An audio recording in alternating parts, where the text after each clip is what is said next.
ازيكم يا جماعة، أنا مي صلاح فريلانس رايتر اند جرافيك ديزاينر. والنهاردة هكلمكم على طريقة تشيلوا بيها خلفية أي صورة انتوا عايزينها بدوسة واحدة بس. أول حاجة هنعملها هو إن احنا هنفتح ويب سايت اسمه كانفا.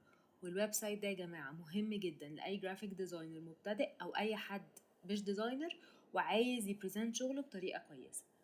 ولو حابين ان انا اعمل لكم توتوريالز على الويب سايت ده بالذات عشان هو فيه اوبشنز كتيره جدا، اكتبوا لنا في الكومنتس وهعمل لكم فيديوز ان شاء الله. جينا فتحنا الويب سايت دلوقتي قدامنا تو اوبشنز. اول واحد هو ان احنا ندوس على create a design اللي موجوده فوق، ودي علشان تدينا اوبشنز على ديزاينز احنا ممكن نعملها زي وايت بورد برزنتيشن A4 document او اي حاجه. وندوس على customize size، او حاجه تاني ان احنا ندوس customize size من الاول لو احنا عارفين احنا السايز اللي احنا عايزينه. وهنا هكتب 1080 في 1080 وادوس create a new design.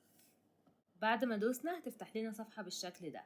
أول حاجة هنعملها إن احنا هنختار uploads من على الشمال وندوس عليها وندوس upload files ونختار الفايل اللي احنا عايزينه. وهنا عندي هيبقى الداونلود واختار منه صورة واعمل open واستناها ان هي تابلود.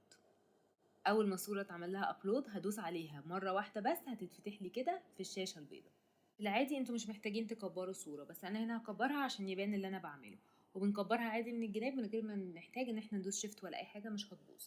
وبعد كده بندوس على edit image وبنيجي على background remover وبندوس عليه مرة واحدة بس. بعد ما بندوس عليه بنستنى a couple of minutes وبنلاقي ان صورة الباك بتاعها اتشال. لو حابين تشيلوا حاجات زيادة ممكن تدوسوا erase من على الشمال وتظبطوها انتوا بنفسكم، او لو حابين تظبطوا حاجة اتمسحت وانتوا عايزين ترجعوها بتدوسوا restore وبعد كده بتدوسوا done. احنا كده عملنا المطلوب مننا وهو ان احنا شلنا الخلفية بكل سهولة. بس انا هوريكم دلوقتي تريك جديدة لو حابين ان انتوا تعملوا شكل في الصورة بتاعتكم بطريقة سهلة قوي. هنيجي على المنيو اللي على الشمال ونختار elements وفي السيرش نكتب background وبعد كده نستنى الصور تفتح لنا. اول ما الصور فتحت هنسكرول داون لحد ما نختار شكل الباك جراوند اللي احنا عايزينه. في اوبشنز كتيره قوي، منها انيميتد ومنها ستيبت. هنفضل ننزل لحد ما نلاقي الصوره اللي احنا عايزينها.